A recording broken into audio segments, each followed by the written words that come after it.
சென்னை காவல் ஆணையர் அலுவலகத்தில் இன்னைக்கு ஒருத்தர் தீக்குளிக்க முயற்சி பண்ணியிருக்காரு. யார் அவர்? அவர் இப்படி செய்ய காரணம் என்ன? விவரமா இந்த தொகுப்புல பார்க்கலாம்.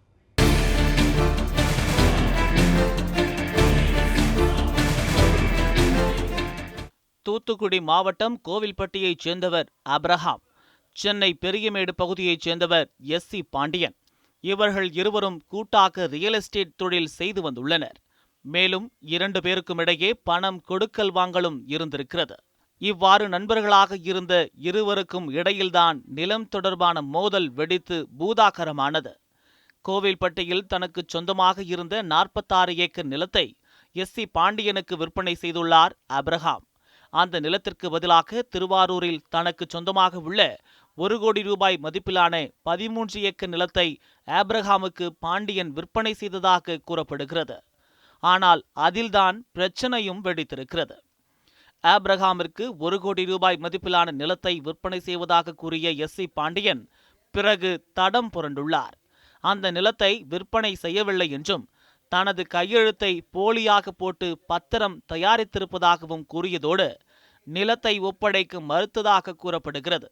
இதனை நம்பி தனது 46 ஏக்கர் நிலத்தை கொடுத்த ஆபிரகாம் அதிர்ச்சியடைந்தார். இதனால் இருவருக்கும் இடையே அடிக்கடி தகராறு ஏற்பட்டு வந்துள்ளது.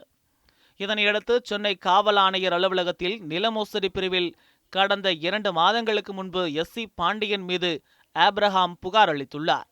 அதன்படி ஆபிரகாமை விசாரணைக்கு அழைத்தபோதுதான் காவல் ஆணையர் அலுவலகம் முன்பு உடலெங்கும் மண்ணெண்ணெயை ஊற்றிக்கொண்டு தீக்குளிக்க முயற்சி செய்ய அங்கு பரபரப்பு ஏற்பட்டது.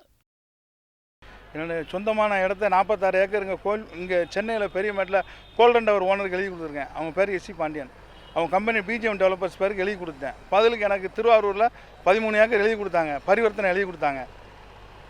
அந்த இடம் நாங்கள் கோயில்பட்டியில் எழுதி கொடுத்த இடம் கம்மியான ரேட்டுக்கு போகும்னு சொல்லி இந்த இடத்த திரும்ப அபகரிக்கணுங்கிற நோக்கத்தோடு இது பண்ணுறாங்க. இதுபோக மீதி இடமும் எழுதி கொடுத்துருக்கேன், வேறு ஆள்கிட்ட வாங்கி எழுதி கொடுத்துருக்கேன். அதுக்கு இன்னும் பணம் செட்டில் பண்ணலை.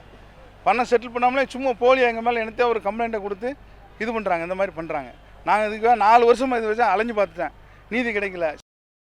நிலம் தொடர்பாக இருவரிடையே ஏற்பட்ட மோதலும் அதனால் பாதிக்கப்பட்டவர் தீக்குளிக்க முயன்றதும் சென்னை காவல் ஆணையர் அலுவலகத்தில் பரபரப்பை ஏற்படுத்தியிருக்கிறது. ராகவன், நியூஸ் 7 தமிழ், சென்னை.